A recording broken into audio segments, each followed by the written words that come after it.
nos unir, vamos dar as mãos, vamos falar com Deus de todo o coração, falar a este mundo que vive na ilusão que Jesus Cristo quer lhe dar perdão. Graça e paz. Está entrando no ar mais um programa Levando Deus a Sério.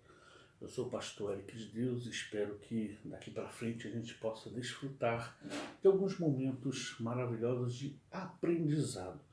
Porque hoje nós estaremos falando sobre a Igreja Reformada e a Igreja pós-reforma. A religião pura e sem mácula para com o nosso Deus e Pai é esta: visitar os órfãos e as viúvas nas suas tribulações e assim mesmo guardar-se incontaminado do mundo. Eu li para vocês Tiago, capítulo 1, versículo 27. Eu sou uma pessoa que eu gosto de falar sobre religião.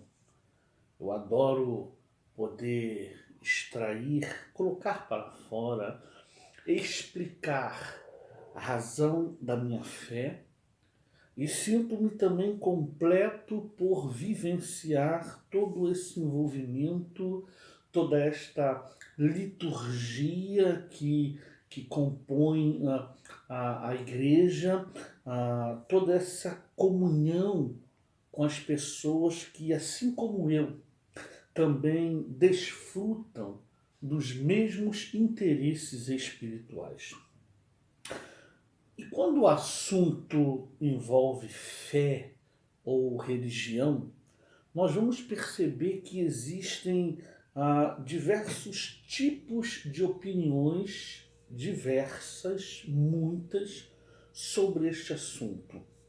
Existem, por exemplo, pessoas que não se interessam por esse assunto de jeito nenhum. Tendem até mesmo a evitá-los a qualquer custo. Existem pessoas que não são religiosas, que afirmam que Deus é um mito e que a Bíblia é uma lenda, uma fantasia que foi criada apenas com o intuito de poder manipular o homem. Existem pessoas que não concordam com certos aspectos da fé cristã ou da religião e decidem então, por discordância de A ou de B assunto, criar a sua própria religião de acordo com os seus próprios moldes interpretativos. E existem pessoas que, por não terem um certo equilíbrio ou discernimento, se envolvem com uma religião errada e vêm a se tornar, até mesmo em alguns casos, uma desequilibrada mental. Uma coisa é certa e ninguém pode duvidar: nem todas as religiões ou denominações são iguais. E se nem todas são iguais, se existe uma variedade de religiões e de igrejas e de denominações, como então saber se esta ou aquela é correta ou não? Diante de tantas maluquices, heresias e escândalos que permeiam o espaço evangélico atualmente, como saber se quem está trazendo a mensagem genuinamente verdadeira? O estudo de hoje, ele visa tentar te explicar algumas dessas e outras indagações que sempre surgem e surgirão em nosso meio. Para nós iniciarmos esse estudo, poderemos fazer a seguinte pergunta: qual a igreja certa? Para responder a esta pergunta, eu gostaria que você pudesse antes fazer algumas coisas para que você possa entender melhor como funciona, né, esse maquinário denominacional. Primeira coisa que eu quero que você faça para a sua melhor compreensão nesse estudo. Pense na igreja como se ela fosse uma grande árvore. E nessa árvore, nesse quadro que você vai pintar mentalmente uma igreja, pudesse aparecer a raiz, o tronco e as folhas. Agora que você já fez isso, pense aí no maior número possível de igrejas e denominações cristãs que você conhece. Fez isso? Ótimo. A partir de sua data de existência, ou a partir do momento em que esta denominação começou a existir, coloque uma sobre a outra, começando lá pela raiz dessa árvore que você imaginou, que você pintou na sua mente. Tá ok? Fez isso. Então eu gostaria que você pudesse notar ou ver mais ou menos como ficaria a árvore genealógica das igrejas cristãs. Muito bom. É mais ou menos isso aqui que nós pensamos, que nós idealizamos como se fosse a árvore genealógica das igrejas. E a partir deste gráfico é possível nós entendermos um pouquinho como agem certas denominações, qual é o seu conceito ideológico, o que eles pregam, o que eles ensinam, e tirando por base a gente então começa a perceber quais seriam as igrejas que podemos classificar de acordo com o seu conteúdo histórico e teológico, se é uma igreja séria, pelo fato de estar pautada a sua vivência nas Sagradas Escrituras, ou se é uma igreja mais tendenciosa. Então a árvore genealógica está aqui. A raiz, o tronco, as folhas e as folhas soltas. O que eu gostaria que você pudesse imaginar é: quanto mais perto da raiz estiver esta igreja, esta denominação, mais um grau de seriedade e confiabilidade você deposita nela. E nós vamos entender o porquê disso tudo. Hoje, as igrejas, de um modo geral, elas estão dispostas em 3 grupos distintos. As igrejas históricas, também chamadas de tradicionais, as igrejas pentecostais e as igrejas neopentecostais. Esses 3 grupos eu dispus nesta árvore dessa seguinte maneira. Aqui embaixo, as igrejas históricas tradicionais, no meio, as igrejas pentecostais, acima, as igrejas neopentecostais. Por que as igrejas históricas tradicionais estão aqui na parte de baixo? Porque foram as que primeiro foram surgindo a partir da Reforma Protestante. Então são as mais antigas para as mais novas. E nós vamos falar um pouquinho sobre essas igrejas e sobre o ponto de vista delas para ficar melhor para você entender.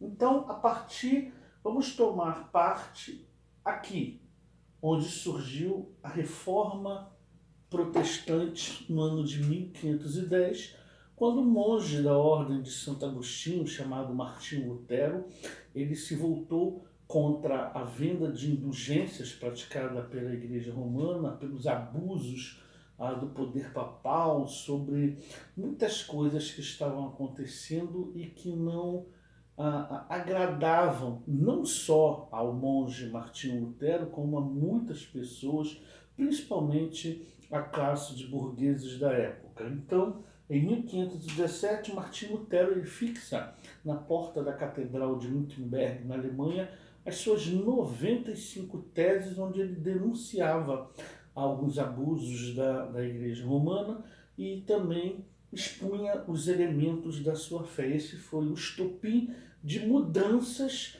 na história eclesiástica, foi o pontapé inicial que dividiu a igreja, passando a ser então de um lado a igreja católica e de outra a igreja protestante. Então a reforma de 1517 com o monge Martinho Lutero, isso ocorreu na Alemanha.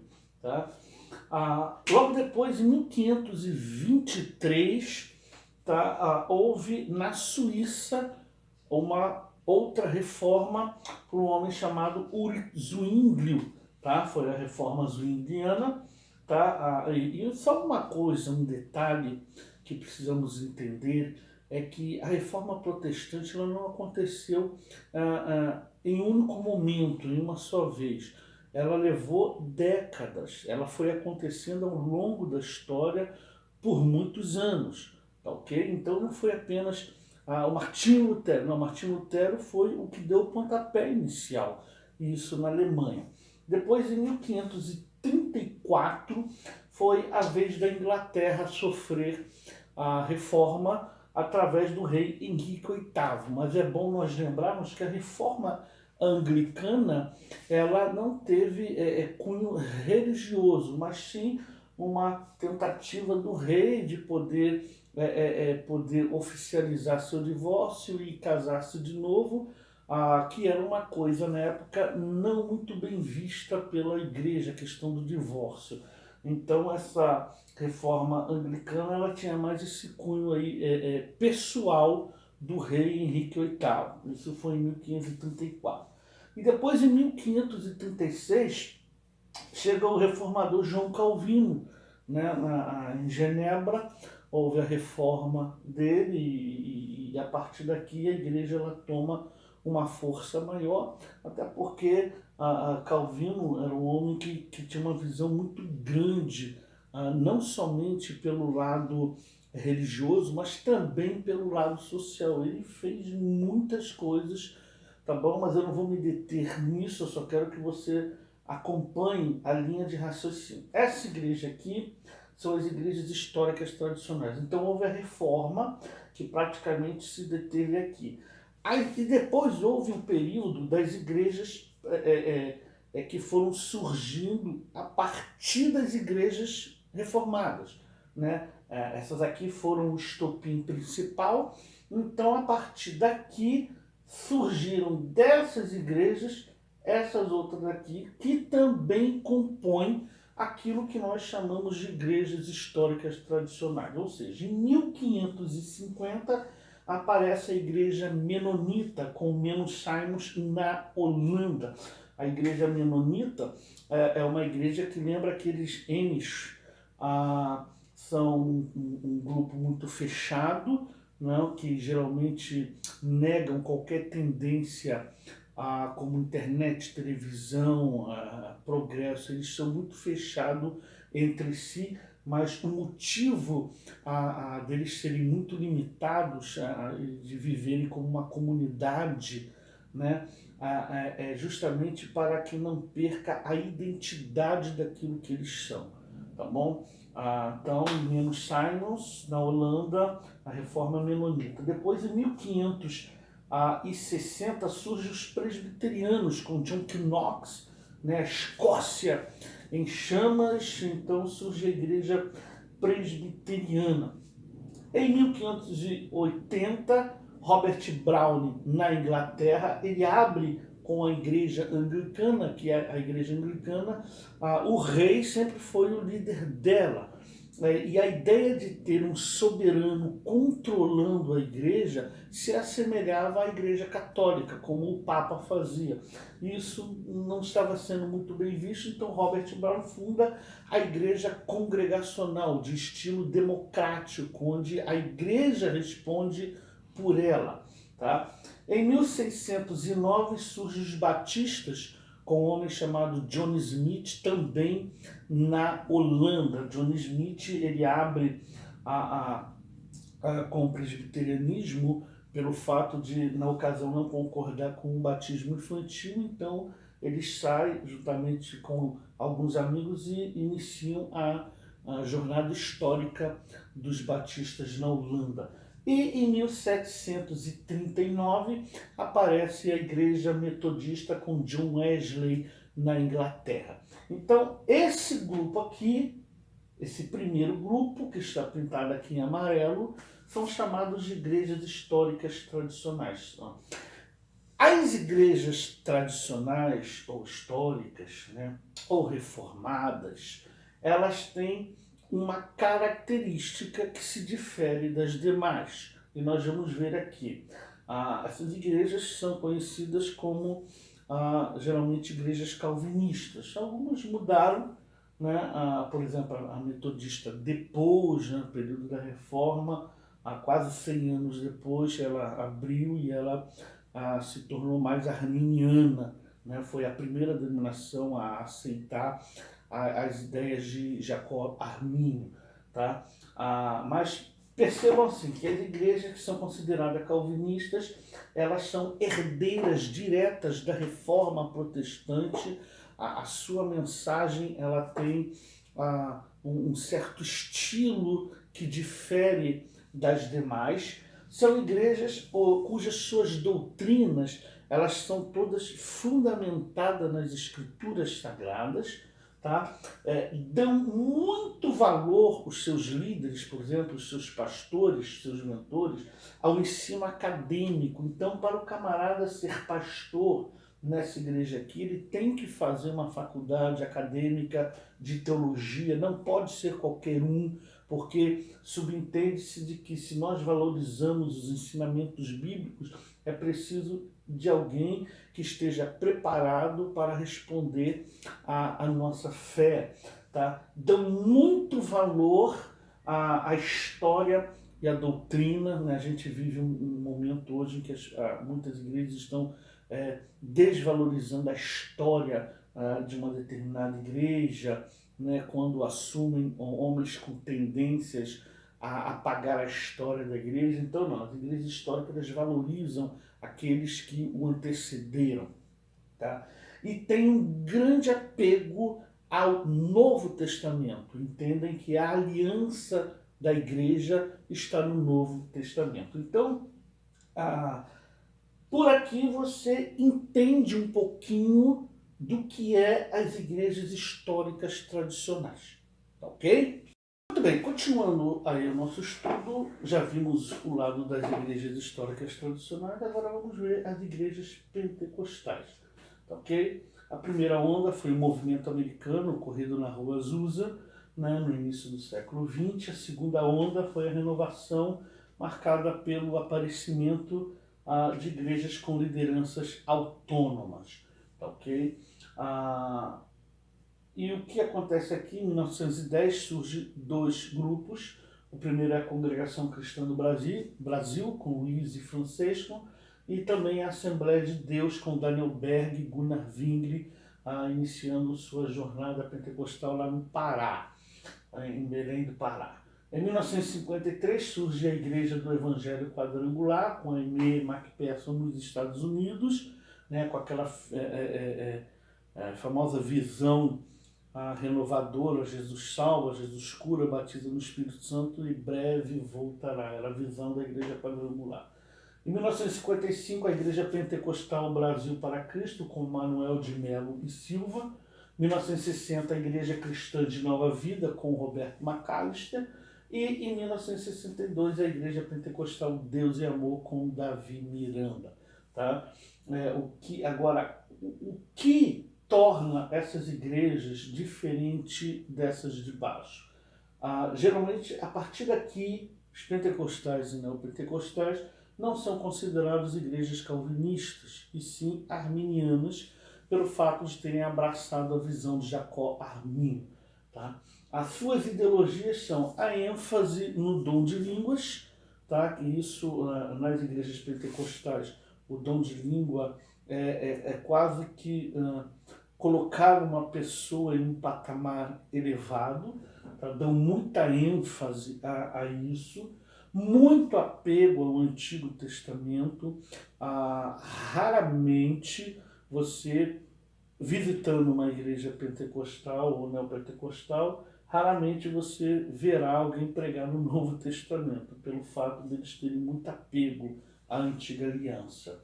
Né? Desprezo ao ensino teológico. Até a década de 80, raramente alguma dessas igrejas tinha seminário. Depois isso se tornou uma obrigatoriedade. Hoje tem, mas também é algo um pouco superficial, porque se você comparar o nível de estudo teológico desse grupo com esse, você vai ver que existe um largo espaço. Né? Aqui, por exemplo, o ensino teológico gira em torno de 4, 5, dependendo da igreja, 6 anos, todos os dias, a nível acadêmico. Aqui, geralmente, é 2 anos estudando um dia na semana, pelo fato de eles terem esse certo desprezo ao ensino teológico.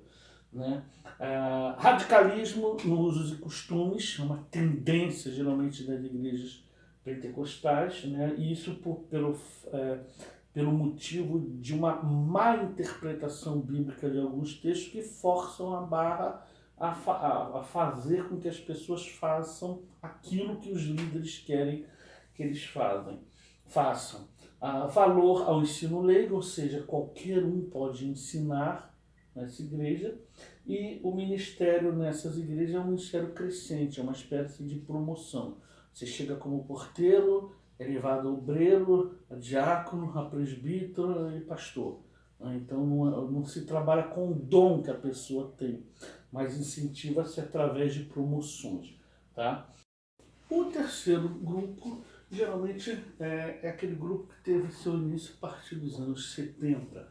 Tá? São um grupo que, embora se intitulam evangélicos, geralmente não são muito bem aceitos como evangélicos, principalmente pelo grupo principal aqui, o grupo das igrejas históricas tradicionais.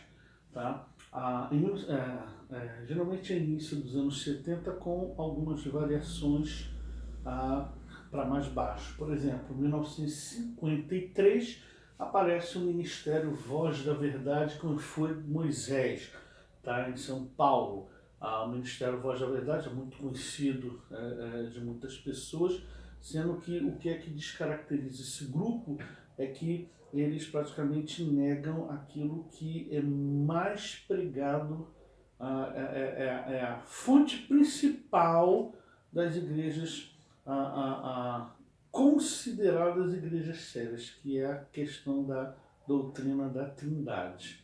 Né? E eles geralmente negam isso. 1960, Igreja Cristã Cristo Vive, com Miguel Ângelo. Algumas pessoas não aceitam muito bem. 1967, Igreja Cristã Maranata, com Manuel de Passos Barro. A Igreja Maranata foi uma divisão que houve na Igreja Presbiteriana, onde algumas pessoas saíram e fundaram esta igreja. Por que ela é caracterizada como uma seita? Pelo fato deles não se unirem com mais ninguém. Para eles são os detentores da verdade absoluta. É tão grande essa tendência neles que nem hinos dos quais os outros cantam, eles cantam. Somente o hino deles pode ser cantado lá. Tá? Depois nós temos 1977, surge aí no cenário evangélico o Bispo Macedo com a Igreja Universal do Reino de Deus. 1980, a Igreja Internacional da Graça de Deus, com o Romildo Ribeiro Soares, que era da Universal e saiu para fundar a sua igreja. Depois temos 1982, a comunidade cristã Paz e Vida, com João Ribe Palharim, famoso pelas suas ilustrações. Temos 1986, Igreja Renascer em Cristo, né, a famosa de São Paulo, do apóstolo Hernandes, né, Estevão Hernandes, Sônia Hernandes. 1987, o Ministério Palavra e Fé, da famosa pastora Valnice Milhomes, que, para quem não sabe, juntamente com Renê Terra Nova, foram os responsáveis em trazer o movimento G12 para o Brasil, uma tendência que destruiu muitas igrejas, tá, geralmente tradicionais. Depois você tem, em 1992, a Comunidade Evangélica Sara Nossa Terra, com Robson Rodovalho. 1992, o Ministério Internacional da Restauração, que é o Renê Terra Nova. Tá? 1998, Igreja Mundial do Poder de Deus, aí, da famoso Valdomiro Santiago. Temos depois, em 2000, a Igreja Bola de Neve, do Rinaldo Luiz de Seixas Pereira, aquela famosa igreja de roqueiros, de tatuado, a igreja que tem, ao invés de púlpito, uma prancha de surf dentro dela. É uma igreja que eles entendem de que são pessoas que não são muito bem aceitas aqui, porque aqui se prega uma certa mudança, uma certa postura. Né? E como essas pessoas geralmente, né, encontram dificuldades, criaram-se uma igreja para essa tendência, né? A famosa Igreja Bola de Neve. Em 2006, temos a Igreja Apostólica Plenitude do Trono de Deus, do famoso Agenor Duque. Né? Essas aqui geralmente são muito questionáveis pelas suas tendências, pela sua teologia, pelo seu conteúdo e talvez até por algumas práticas antibíblicas ou muito estranhas. Tá? Também são arminianos, né? E quais são as suas ideologias do grupo chamado neopentecostal? Tá? A ênfase na questão de guerra espiritual, tá? Dá muita ênfase a essa questão, né? De enxergar algo espiritual em absolutamente tudo. Teologia da prosperidade, a ideia de que vão retirar dinheiro além daquilo que é para ser retirado das pessoas. Prega-se mentira para que isso seja uma realidade, tá bom? Vão muito além daquilo que é bíblico, tá ok? Costumamos dizer que a teologia da prosperidade geralmente é o retorno da venda de indulgências praticado pela Igreja Romana antes da Reforma Protestante. Tá? Outra tendência desse grupo aqui é a crença na maldição hereditária, ou seja, o pai cometeu um erro e o filho vai pagar por esse erro e todo mundo vai levando o pecado de todo mundo, tá? Que é um conceito muito herético. Tá? Desprezo e desapego à história, mais uma vez, até porque a ideia aqui, muitas delas se envolveram com G12, é apagar a história que o antecederam para reiniciar a sua linhagem espiritual. Tá? Culto a objetos é uma tendência aqui, então nessas igrejas você geralmente vai ver muitos objetos considerados por eles sagrados. Então você vai ver rosa ungida, vassoura ungida, sal para isso, sal para aquilo, lenço ungido, óleo ungido, tem tudo o que é culto a objeto. Então tira-se a visão do Criador, do Deus que pode todas as coisas, e coloca em um intermediário, né, que é os objetos, entre aspas, sagrados. Né? Temos a idolatria à personalidade, né? Os líderes dessas igrejas, que geralmente aqui, nesse grupo, os líderes são donos da igreja, diferente daqui, desse grupo aqui, onde os líderes geralmente são administradores, tá? Mas aqui eles são donos, literalmente donos das igrejas. e nessas igrejas eles são quase que cultuados, né? E a gente já ouviu, já percebeu diversos tipos de loucuras que geralmente eles fazem as suas ovelhas praticarem, e elas fazem sem questionar, né? Porque questionar o líder, né, é uma coisa, no sentido assim, completamente é você estar descumprindo a Bíblia, porque a Bíblia diz que você tem que respeitar o líder. É verdade, tem que respeitar o líder, mas não uma pessoa que não cumpra os preceitos bíblicos como deveria. Tá? Então, culto à personalidade. E, por fim, é um grupo tendencioso a realizar a questão de novas unções, né? Como se a unção de Deus perdesse o valor. Né? Então, nós já tomamos conhecimento de locais onde pessoas recebiam unção dos mais variados animais que você possa tomar conhecimento. Então, esse grupo aqui é um grupo muito questionável, né? Acontecem coisas ali que estão fora da Bíblia, são coisas extra-bíblicas, e aí que entra o problema das igrejas neopentecostais, que até alguns pentecostais não reconhecem alguma dessas igrejas aqui. Quanto mais então as igrejas históricas tradicionais, tá bom? Isso é o que difere essas ideologias, é que torna a igreja séria ou não. Aqui, o apego às escrituras. A partir daqui, o apego às escrituras e mais alguma coisa.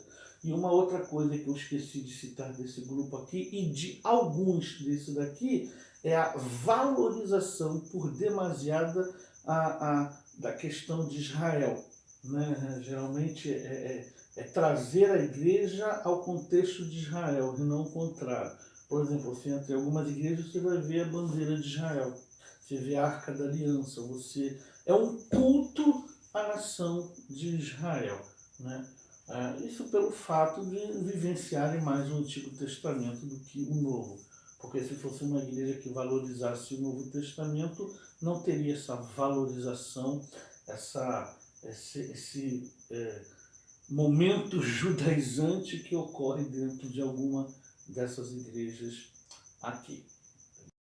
Além de termos dispostos aqui nessa árvore genealógica das igrejas, os três grupos dos quais a igreja se encontra ligada, os tradicionais, os pentecostais e os neopentecostais, nós também temos aqui do lado de fora da árvore aquilo que chamamos de igrejas folha solta. Folha solta pelo fato de não estar ligado à árvore de maneira nenhuma.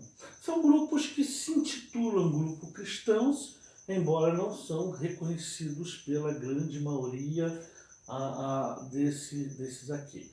Tá, ok? As folhas soltas, do mais antigo para o mais recente, nós temos em 1830 surge com Joseph Smith os Mormons nos Estados Unidos da América, onde ele aí em seu depoimento diz achar as placas de Mormon, traduz e tem aí a Bíblia dos Mormons, uma revelação onde Jesus se manifesta na América.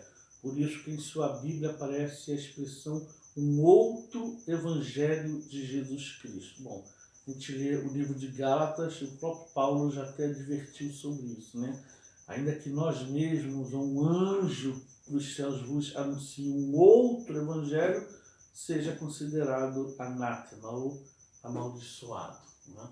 Depois temos aqui em 1863 Ellen White com os Adventistas do Sétimo Dia, que também é considerado uma seita pelo fato de serem judaizantes, da valorização muito da lei. Quando a gente lê Gálatas, lê Hebreus, a gente entende que a lei ela teve o seu tempo onde ela vigorava, mas agora na Nova Aliança não mais, pelo fato da Nova Aliança ser superior à de Moisés. E E na nova aliança nós adquirimos espiritualmente a nossa liberdade em Cristo Jesus. Não estamos mais debaixo do jugo da lei. Tá? E os adventistas são muito ligados principalmente à questão da guarda do sábado, alguns preceitos aí heréticos. 1870 temos Charles Taze Russell, também nos Estados Unidos. Parece que os Estados Unidos é campeão em fabricar conceitos heréticos, né? Mas surgem as Testemunhas de Jeová, um grupo que não doa sangue, que não faz transfusão de sangue, um grupo que não serve a pátria, que não faz juramento à bandeira, e um grupo que, pelo fato de serem reconhecidos como seita principal, pelo fato de serem arianos, né, de negarem a doutrina da Trindade, que é praticamente a coluna central da fé cristã. Em 1983, na Colômbia, surge César Castellanos criando aí o famoso movimento G12, que foi praticamente um conceito que destruiu muitas igrejas no cenário cristão, não só no Brasil, mas como no mundo inteiro. Então, o movimento G12, com práticas de regressão, de segredos, de uma infinidade de situações que causava aquele interesse de querer saber, e trouxe muito prejuízo espiritual e mental na vida de muitas pessoas. Isso sem falar a infinidade de igrejas que foram destruídas, que foram tomadas de suas respectivas denominações por conta desse movimento herético. E hoje, atualmente, o que mais tem vigorado no celeiro evangélico é aquele grupo conhecido como os desigrejados, que já somam mais de 4 milhões de membros. O que são os desigrejados? São pessoas que geralmente tiveram aborrecimento ou se rebelaram nas suas igrejas de origem. Geralmente eram contra algumas coisas, o que mais pesava também era a questão de dízimo ou de certas lideranças. Então esse povo, eles saem das igrejas como num ato de rebeldia e decidem se juntar fora da igreja, se tornaram igrejas itinerantes. A ideia aqui, a pregação aqui, é que você não precisa investir no templo, não precisa dar o dízimo, você precisa investir em vidas. Então suas reuniões são feitas em praças, em casas, dessa forma, itinerante. Tá? E são pessoas que geralmente hoje já pregam, você já vê a tendência deles, que é geralmente a desvalorização de toda a instituição, né? E também são pessoas que se assemelham a algumas seitas de dizerem que agora eles estão com a verdade e todos os outros que o antecederam estão errados, né? Isso caracteriza uma seita, né? Eu espero que você tenha tirado algumas dúvidas e a partir de agora dá para você definir um pouquinho, saber quem é quem, né? Se é a igreja A, B, ou se é séria ou se não é, por conta das suas ideologias, né? Quanto mais afastamento das escrituras sagradas, mais problemas vocês encontrarão. Que Deus te abençoe. O programa Levando Deus a Sério está chegando ao final. Eu espero que você tenha gostado e de que esse estudo de hoje, que fala sobre as igrejas reformadas e as igrejas pós-reforma, que esse estudo possa ter contribuído, talvez, para tirar algumas dúvidas ou te explicar um pouquinho por que algumas igrejas são tendenciosas a algumas coisas e outras não. Que Deus te abençoe e a gente volta a se encontrar aqui no próximo programa, se Deus assim permitir ou se Cristo Jesus não voltar antes. Um beijo no teu coração, fique com Deus e até. Vamos nos unir as mãos, vamos falar com Deus de todo o coração. Falar a esse mundo que vive na ilusão